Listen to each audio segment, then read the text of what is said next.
Thank you. Hopefully I know something, but each year you learn more things. So it's like, oh, I could have done that better. So you're constantly improving. So hopefully I can tell you some of the things that I have learned. First of all, I'd like to set a foundation for language. Language is a gift that our Father in heaven has given us. And we are the only creations who have received this gift. And it is the gift of language, which is being able to speak, write, and record our things. And Adam was one of the first ones in the scriptures we can read that he was told, and a book of remembrance was kept, in which was recorded the language of Adam. For it was given unto as many as called upon God to write by the Spirit of inspiration. So we can see God had a purpose in giving us language. And think about when you've gone shopping and you've found just the greatest gift you think, and you've given it to someone, and you're just so excited for them to open it. And then pretty soon you look, and Christmas has come and gone, and there is that gift still sitting under the tree, unopened. And just reflect back. How do you think our Heavenly Father feels if we leave this precious gift that He has given us unopened? And I would use, even when Nephi was asked to go get the brass plates, there was a reason for that. And it tells us in 1 Nephi chapter 3, and behold, it is wisdom in God that we should obtain these records, that we may preserve unto our children the language of our fathers. There's that word again, language of our fathers. And also that we may preserve unto them the words which have been spoken by the mouth of the holy prophets, which have been delivered unto them by the Spirit and power of God, since the world began, even down unto this present time. And I would add, even down unto our present time. And, it wasn't enough for Nephi and Lehi to just go on the boat and go over and teach their children everything they knew. They needed the written language. They needed the records. So language is more than just communicating by words. It is also writing and reading. And those are the key things from, language. And when God gives us a gift, He kind of requires a stewardship over that gift. And we are to use that gift in furthering His work, are we not? And so language is an important part of His plan. And we need to further that, and in the proper way.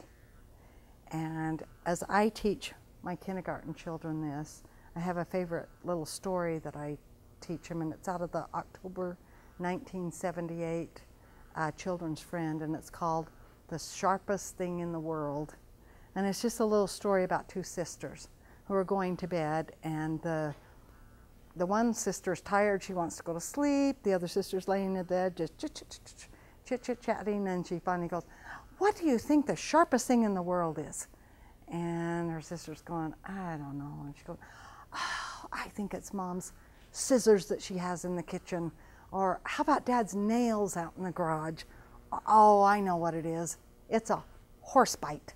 Is there anything sharper or that would hurt more than that?"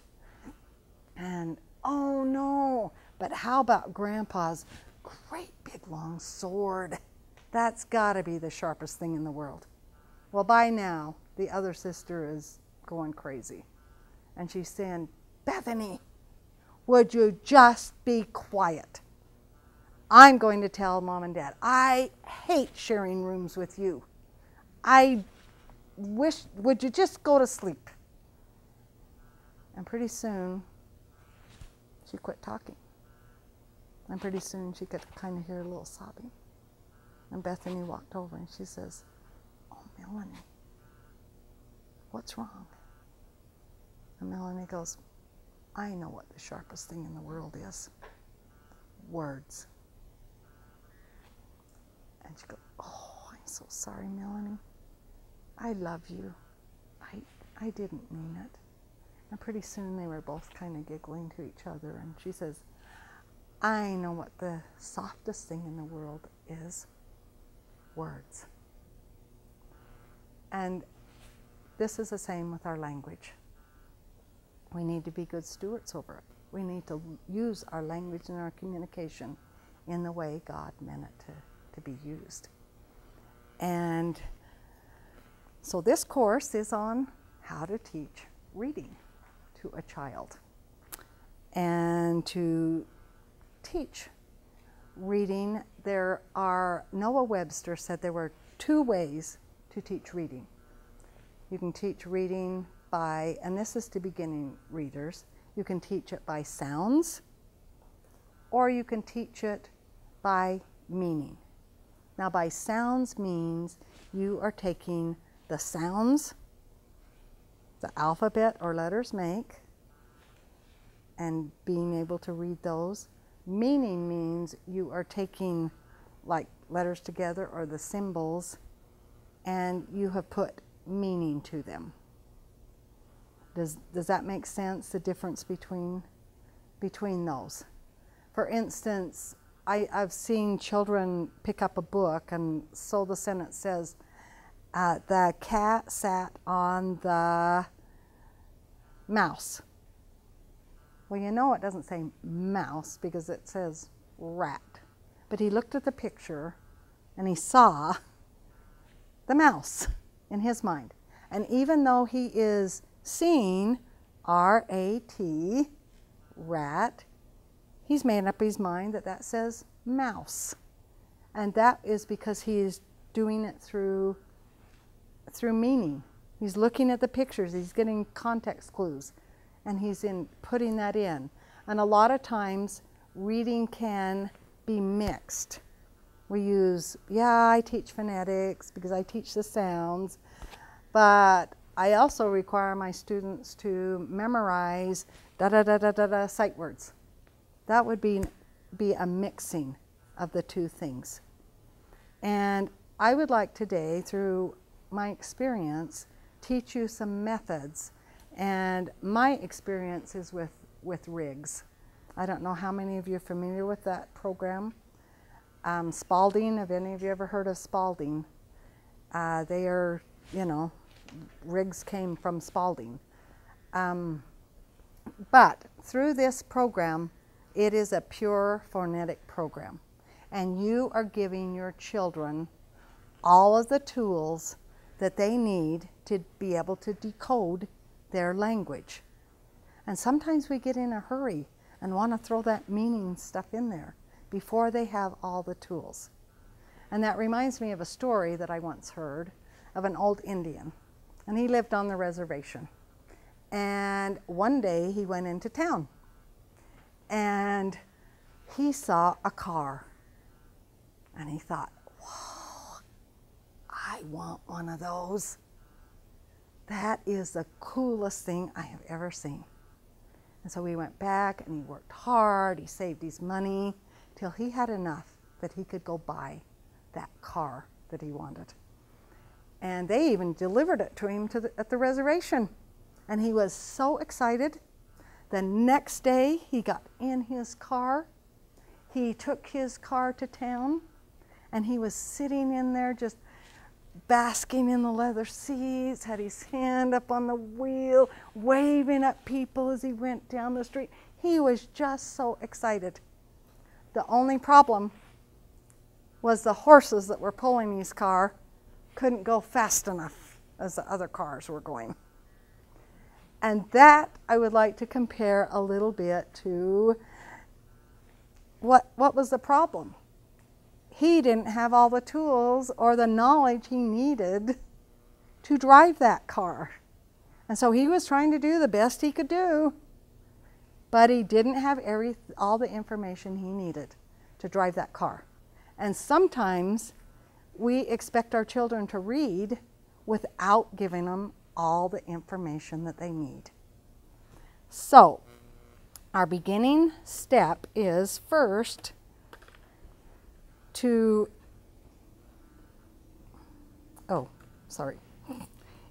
realize that our brain has these different parts on it. Now, as you can see these arrows, they took lights and hooked it to the brain. And as you can see, part of those arrows would light up when they were talking, when they were using their verbal. If they were using their ears to hear, another part of the brain would light up. If they were moving, using their motor skills, then another part of the brain would light up. If they were just using their eyes, then another part of the brain. Well, what we want to do is light up the whole brain by using all of these things in our method. We don't want to just use the sight, because then the rest of the brain is dead. And you've all heard that, I'm sure you've all heard that we all have our strengths and weaknesses. Some of us are visual people, kinesthetic learners, have you heard all that thing? Well, if you start out using all the different methods, then you're going to address all of those strengths and weaknesses. And through doing it, you are going to be able to, you're going to be able to strengthen those that are weaknesses, and then they'll be able to use those strengths. So we want to use seeing, hearing, saying, and writing. Now, to be able to do that, we need to understand that the English alphabet is a sound symbol system. We have 26 letters, right? And those 26 letters make 42 sounds. That's all the sounds we have in our language. But we have 71 letter combinations that will make those sounds. So for instance, how many ways can you think of how to spell A in a word? A with the silent E, A at the end of a syllable, E-I-G-H, A-Y, A-I, E-Y, all those different things will say A in words. So we have got to give them the tools that they know that. And so we will begin by giving them, I have lost one of my,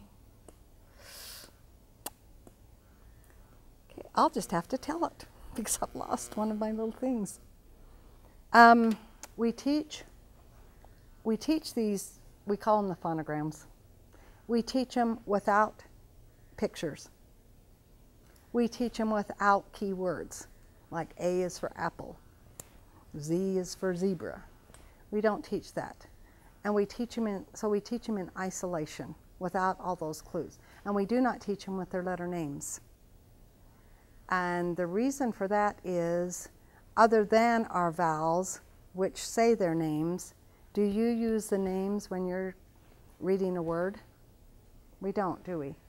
And I use the example of, I'll ask a child, do you have a dog? Yes, I have a dog. Well, what's your dog's name? Fluffy. And I said, okay. But if I ask you what your dog sounds like, would you say, Fluffy, Fluffy, Fluffy? Or would you say, ruff, ruff, ruff? And that's kind of the difference. When you're reading, we're using the ruff, ruff, ruff, not the fluffy, fluffy, fluffy. So it's kind of actually a little fluffy information that you don't need when you're reading your words. So that's the way we start out teaching. And if anything, I have tried on these handouts to give you some basic things that you can use, but so that you don't feel like, well, all she did was talk about rigs, now I've got to learn rigs or find rigs. I think you can apply the principles, hopefully, that I am teaching to any, you know, any form that you want to do. But one thing that I might suggest is that you purchase, if you're going to do anything, purchase these cards. And you can get them from Riggs. The website is riggs.institute.org, or what? RIGGS. Or you can actually, the school here always has these cards on hand. Oh, that's right. Somebody told me wholesale.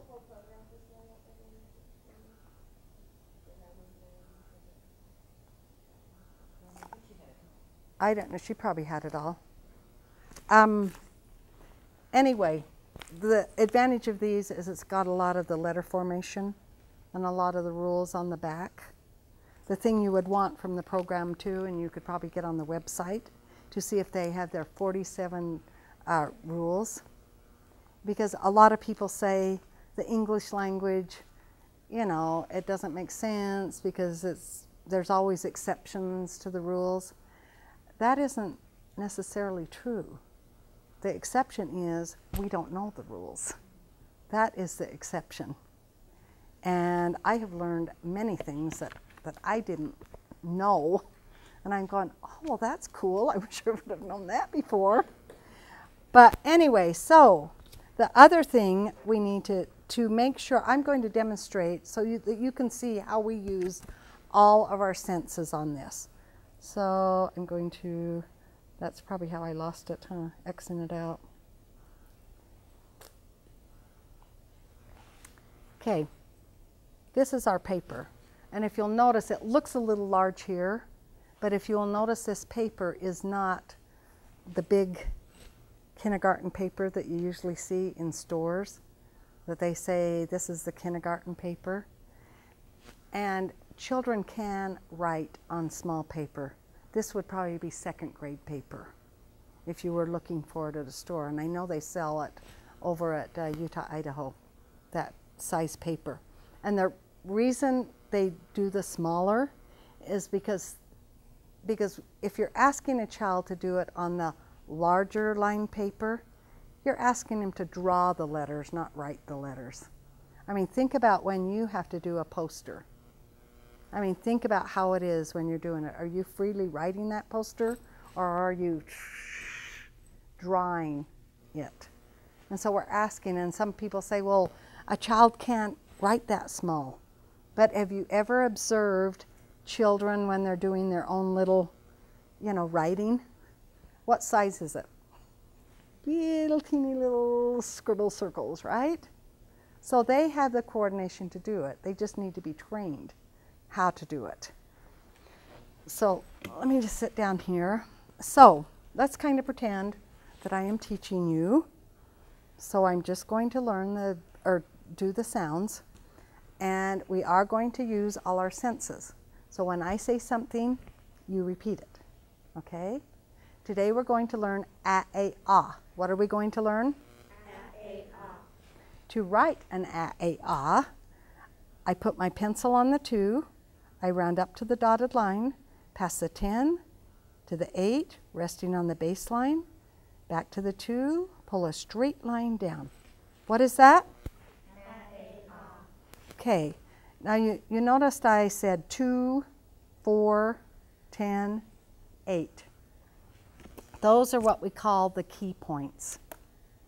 And a child, okay, if a child writes properly, then they'll be able to read much better than if they are not taught proper writing. So that's a key thing, to teach it properly to begin with. And I can promise if they are taught not properly, it is hard to change. Because what a child first learns is what is going to really stick, and it takes a lot of work to retrain the brain. So these are what we call our clock letters, and what we want a child to do is visualize that clock in their mind. And so if it takes, okay, tell me where 2 is, and they raise their hand. Tell me where 4 is, down here. Tell me where 10 is. Tell me where 8 is. Just get in their mind so they can see. It's here, it's here, it's here. Play games with them so they have that in their mind. They know where those checkpoints are, and then they can start. Now, anything that starts with like a C, a G, an S, a Q, and an O, those are the clock letters. And they will begin at 2 on the clock.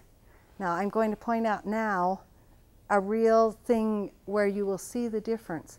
Okay, did I say D? Okay, D. This is how we write a D. We start at the 2, round up to the dotted line, to the 10, baseline, back to the 2, straight up, straight down. Let's try that. Let's do some sky writing, okay, just so you can see.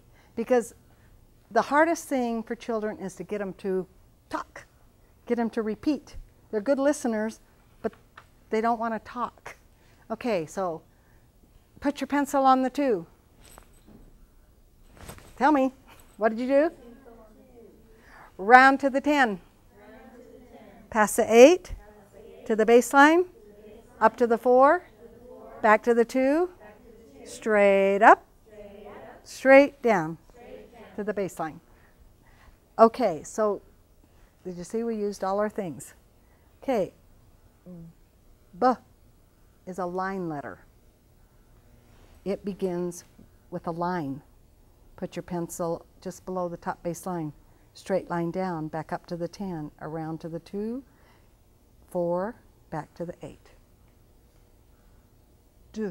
I always go D. Remember, circle first. D, D, D. B, B. Line first. B, B. And if you'll do that, then they're 2 separate letters. They're just as different as B and F. They're just different. But if you teach them, okay, we start with a line on both of them, then here they go down with the line, and oh, which way do I go? Was that the one that went this way? Or was that the one that went this way? I don't know, I've forgotten.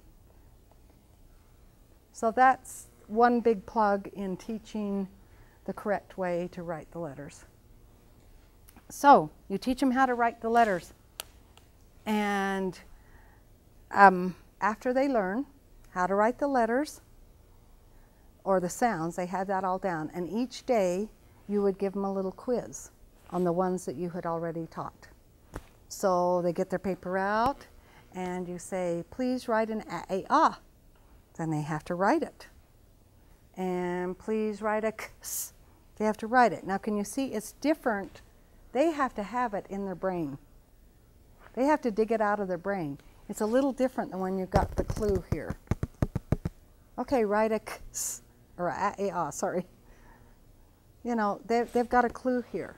They don't have to dig it out of their brain. If they can write it and it's in their brain, then you know they've got it down there. They don't have to have that visual clue. So we do the phonogram test. If they have missed, some, they didn't remember some, that's great, we're going to practice. Okay, let's practice ks. Okay, so we put and to begin the formation, I do the put your pencil on the 2, go around. So they get that script in their mind, they get it. Once they've got it down, then you don't have to keep going through that thing. When we get to the 2-letter phonograms, we don't go through that writing process again. We just say write 2-letter A that we do use at the end of English words. And then they just write. So we would practice. Write k, s, write k, s. And they have to, they practice it at least 5 times. And we just keep practicing until they get it. They miss it again the next day, well, then I guess we have to practice it again. And the thing about the reading whole process is that I like to compare it a lot with playing the piano. I mean, you don't just sit down at the piano and you're a concert pianist. It takes what? Practice. And so does reading. Take practice. But you tell your child, we can do hard things. Yeah, I know it's hard, but we can do hard things. And we'll do this. And you will be so happy when we can do this, and praise them when they can do it. Look, you got 100% on your phonogram test today. Woo! Now we can move on to some other ones. So they get all these phonograms down. And one person asked in the last session, you know, well, what about the capital letters? Well, when you're beginning and teaching spelling words, I mean, what do we use the capital letters for? Names, beginnings of sentences. So we really don't need our capital letters right now, do we? So can you kind of see how streamlined this is? We're teaching them what they need at the time. And we're getting down what they need at the time. So we're going to keep doing this. When we have gotten all 26, then we can start spelling. And there are other tools in this little box besides the 1 to 26. There are our 2-letter phonograms. And on that paper, I typed up all the 71 phonograms with the keywords. I mean, I typed up the letter formation and the letter formation for the capital, and then there should be, yes, those 2 sheets have all the phonograms with the keywords, so you will know the sounds. You know, if you haven't been taught phonetically, you look at those things and you don't know how to say all those sounds. So you do need the keywords, but you don't teach the children the keywords. They are just for you in teaching. The only ones that use the keywords are like the ers, because there's 5 ers, and you have, you know, it's the same sound, so you've got to differentiate. So you're the of her, the of nurse, the of first, the of works, and the of early. So you teach them those, and they just have to remember, practice them until they've got down which ones. So that when they see that in a word, they go, ah, I know, that's a it's one of those ers. So, right when we know the first 26, and you know what? I taught for several years and didn't quite get this part of it. That you need to move them on into the spelling after they have these basic tools. And you can teach the capital letters, and you can teach the 2-letter phonograms as you're going along. As you're coming across them in new spelling words, you would want to teach it ahead of time so that when it came to that spelling word, they would have the key for that spelling word. But you need to get them into the spelling and reading, but not reading books. And if I can get anything out of this, I hope you're getting this order. Because what is the first thing we want to do to be able to read? Get them into books, right? They've got to read those books. And I left out a key thing. Probably the very, very first thing in teaching your child to read would be to read to them. You have probably all heard the poem, The Reading Mother. I'm just going to read the last stanza thing of it.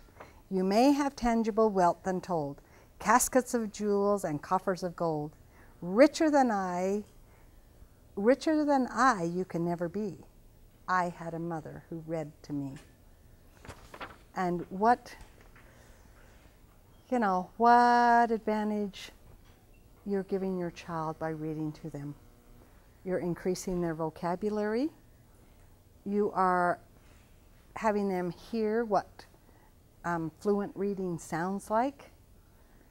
You're even teaching them the simple thing of what is the front of the book and which direction you turn the pages in the book. And you're modeling. And have you ever seen a child after you've read to them, and then they take the book and they sit down and they're pretending to read the book? I mean, you are modeling all those things for your child when you are reading to them. So that would be the first key that you do. and then you teach them the sounds, and then you make them into words. So you begin spelling, and this is how you would teach spelling. So today we're going to learn the word me. What are we going to learn? Me.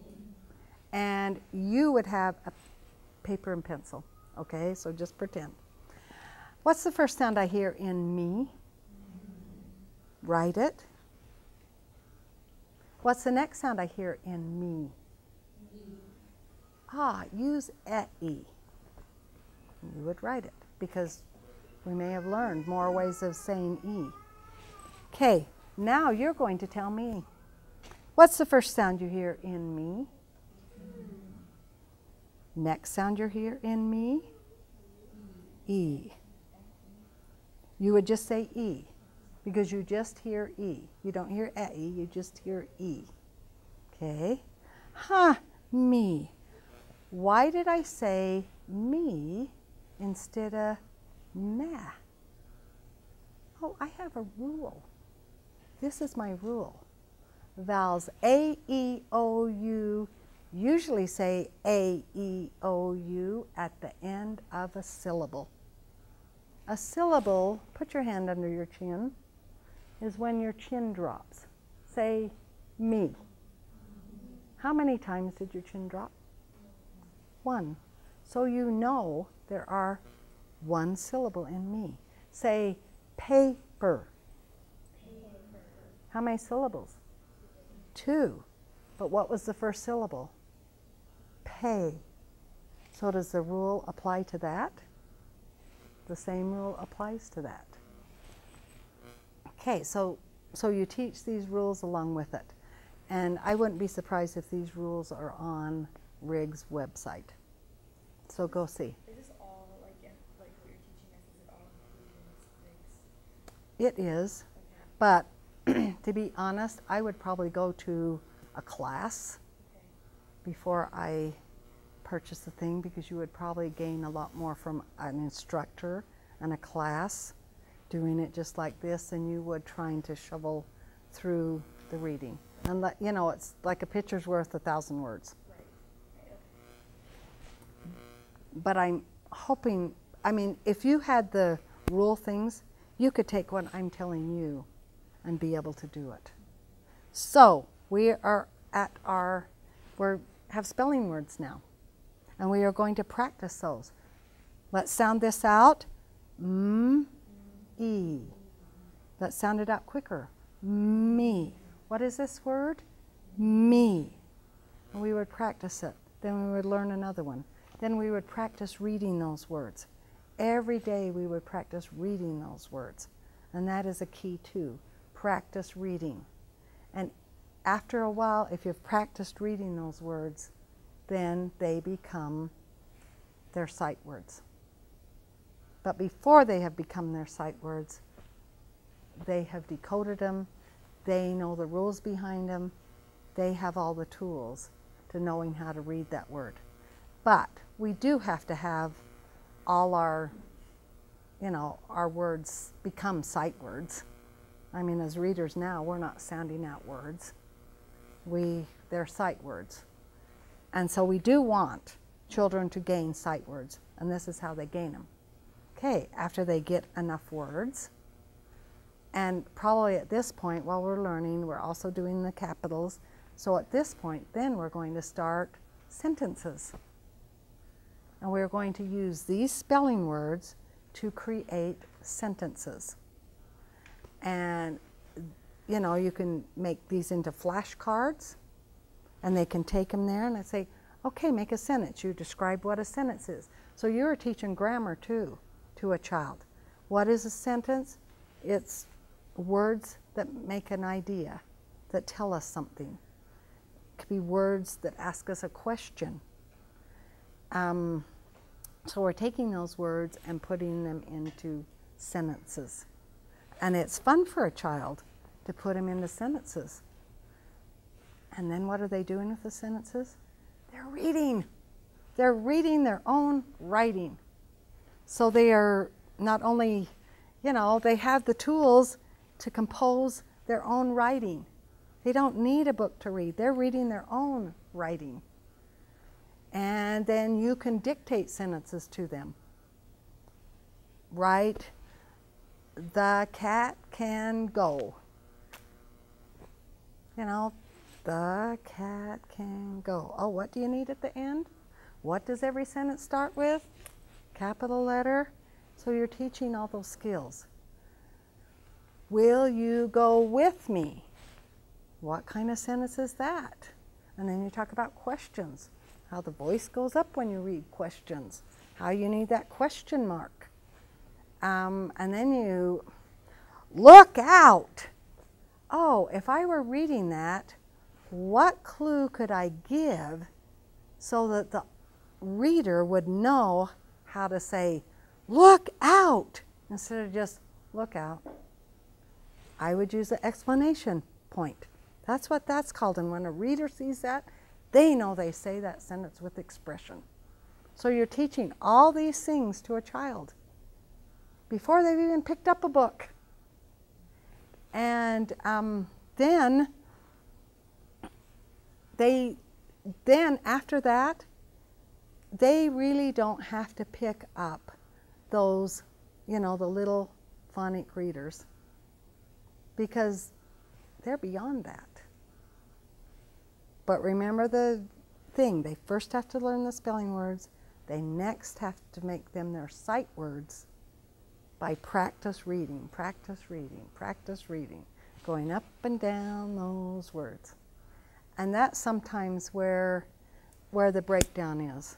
I've had parents say, well, they can write down every phonogram perfectly, they know all the phonograms, but they don't know how to read. It's because, and I've been guilty of this, but it's because a step was skipped. They didn't get into the reading, the writing of spelling words and learning to manipulate those words, making their own sentences. And I have seen this. I can promise you that children, like for homework, I have my children write 2 sentences each night from their spelling words. Sometimes they come back with sentences with words that are not our spelling words. And so I invite them to come up to read sentences. And guess what? They can't read their sentence because maybe their parents helped them sound them out. They got them on the paper, but they can't remember them the next day because they aren't their spelling words. They don't have mastery of those words. So if they have mastery of those words, then they can read those words and use those words. And then they can, you know, have fun with the things. Right now we are reading, I'm sorry, I'm not the most computer literate person. Right now we are reading Frog and Toad as a class. So everybody has their copy of the book. They pick up the book, and you know, it's amazing. The majority of the words in this book are the words spelling words that they have learned. You know, sometimes I have to help them with window, but the thing is, as they go along and learn these words, they learn to transfer their information. So even if that wasn't a spelling word, they know the pattern, the spelling pattern to it, so they can read it. So we read it as a class, and Frog and Toad, I want you to know I love Frog and Toad stories because every story has a little bit of a lesson to it.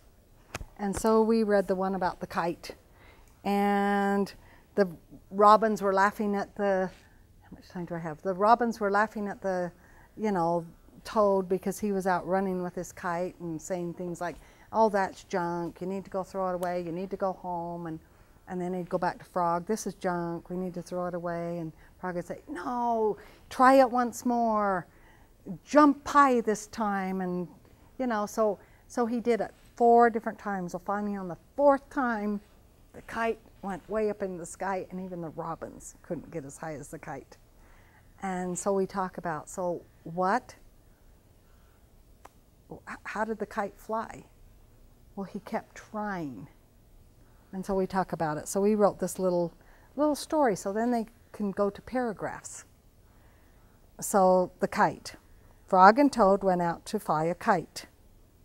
They tried and tried and tried and tried for the 4 times. So we have to keep it kind of simple for them. And did you notice? The kite did fly, because we want to be excited. It did fly. So that's what we did as a class, writing thing. So everybody did it, and we went through and sounded the words out, or said, and going, well, this is a spelling word. You know how to spell that. Write it. And so there's excitement. Wow, I can write. I can write a whole paragraph, and I can read a whole paragraph. And then they can pick up books. I mean, you'd be surprised how many words they can read, even in the scriptures, if they open them up, if they have those words down as sight words. So that is kind of the methodology. So I guess to review, you want to give them all the keys they have. You want to teach them the sound way, not the meaning way. They will, and this is for beginning reading. When they get more advanced, they will need to learn to, get some clues and some, comprehension in those. We're talking about beginning reading. But you got to give them all the tools to do that before you can expect them to do it. And that is kind of the method, that you do the sounds, then the words, then the sentences, and then they read. But along the way, as you're doing those things, you will also want to do, I think I'm through with this, so I'll turn this off. You'll also want to give them some phonetic awareness tools. Now, phonetic awareness are things like hearing. They will, I'll get my little book out here.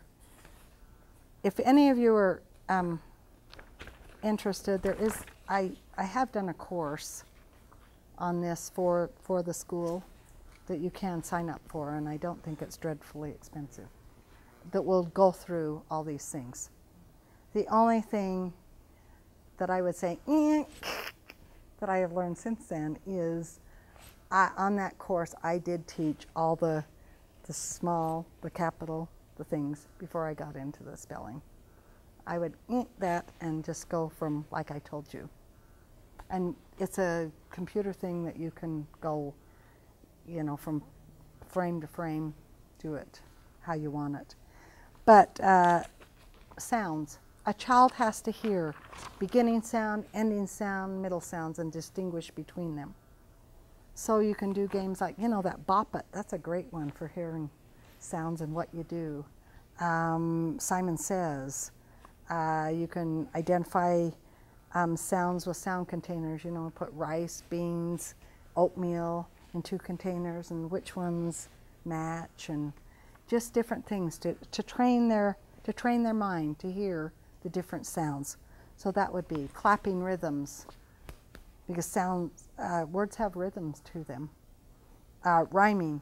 Rhyming is a great thing that they need to learn, because that helps teach them the patterns in words. They would say, and along with that, once they get rhyming and the patterns, you can do word building. Let me get my cheat sheet out, because I have these letters up here. Okay, so I have the letters up here, and I tell the child to spell at. So they pull down the letters and spell at. And I'll say, okay, now add something to it to say rat. So they know I don't have to change the end, because I'll say, oh, does that rhyme? At, rat. So what's the difference? The beginning sound. The end's going to sound the same. Oh, now change it to bat. So you change it to bat. Oh, now I want you to change something and make it say back. What are we going to change to make it say back? Ooh, the beginning's the same vowel sound. Back. because they have learned two-letter k that we only use after a single vowel, which says a, e, I, a. So they know it has to have the two-letter k. So do you get the idea of this? So you do a lot of things like that. Yes? Where did I get this board? I went on the website and looked up magnetic boards. I don't remember, and found a place to get them. These particular letters I got through Scholastic. They come in a great big kit. But you can get them at other places. You notice one thing I like about this is that the vowels are a different color. And you need to teach children that every syllable has to have a vowel. And so they know that, you know, this would not be a word because it doesn't have a vowel in it. And even the syllables. I mean, little has to have the silent E on the end, so the T has a vowel. So there are rules, and a lot of people say, you know, English language has so many exceptions, but it really doesn't. Like I think I said before, it's just we don't know the rules. So you can do games like that. Another thing is when you're beginning, you can get a little thing with squares. You can put beans, cereal, whatever, and say, okay, we're going to spell the word mat. Pull down a bean for every sound we say. At, mat.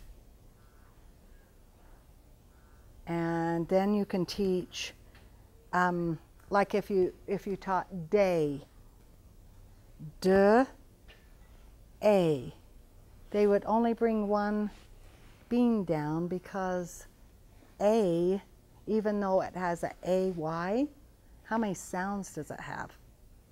One sound. So you're teaching that the sounds. Well, which A do we use? Well, we use A, two-letter A, that we do use at the end of English words. And all those things are on the back of the card, so you can get.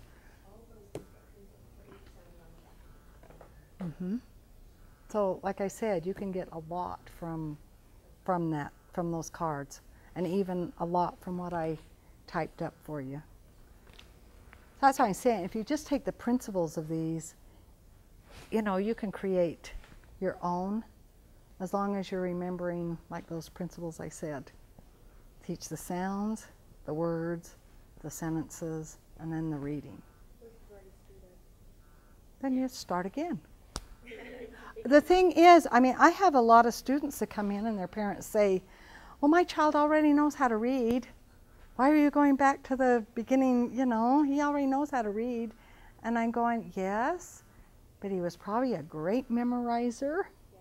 And he's memorized all those words, which is great. Go ahead and let him read. But we're also going to give him these tools. Is it okay that they, I mean, because like my son, I can read him a book a couple times and then he'll memorize it. Oh, yeah. Is that an okay, like, for him to be doing with this? Right. It's okay. You don't want to stop him and say, okay, we got to go back. You can't read anymore. Let him read. Read the books. Let him memorize. But you also want to teach him all the sounds, teach him spelling words, teach him how to use those spelling words into sentences and create his own reading. So that's all. I wouldn't discourage him. I wouldn't take him back. I would just do this other thing too. Does that make sense? Because if they are good memorizers, what I see happening is I will call them back and ask them to read, you know, their spelling words or read some other words, and, you know, they can't sound them out because they aren't part of their sight vocabulary. And so what happens is when they get into first grade, you know, it gets more than they can memorize in 1 or 2 sittings. So then they hit the wall. And then they're at the end, then they get discouraged and they start flatlining in their reading. So does that make sense? So don't ever discourage them from reading.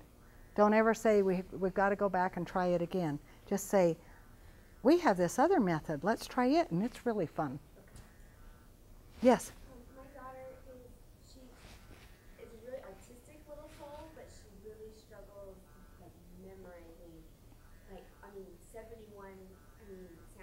she'll get the whole alphabet, and then all of a sudden it'll be, you know, it'll be gone again. And she gets it, but the memorizing is really tricky. Is that just like a developmental thing? Is she'll pick up on eventually? A lot of it is, and a lot of it, Delayed at all. no. She's just, But was a lot of it, was she taught using all her senses? And does she really have them in her mind? Right. See, that's the whole thing. Can she write it down? If you said write a ah, could she do it? So she probably needs more practice on getting those. And like I said, even some children can know, you know, every one of those phonograms, and they can write them perfect. But they haven't transitioned into putting them into the spelling words. Or maybe they can even put them in the spelling words, but can they read the spelling words? And then can they take those spelling words and make them into sentences? So that's the difference. And this was purely, what, the sound method, that you aren't mixing all the others. And is it okay, like, if I have a 2-year-old also that she just wants to do everything, you know, that her older brother's doing, and is it okay to start them if they're ambitious for it, or? Sure. Yeah, Why not? okay. I would let a child learn it, whatever, Whatever they want. as long as they don't develop bad habits, like the writing things. You know, sometimes if they develop the bad habits, that's hard to replace. And if I were teaching a child to write their name, I would not use capital letters, only the first one. And the other big thing is starting at the bottom and going up. that's like my daughter. I have got like over and over. Always starts off, but she, when I see her write on her own, she'll always start from the bottom. Right. I know. Just keep like working on it. Just keep working on it. And that is the advantage of teaching it properly the first time.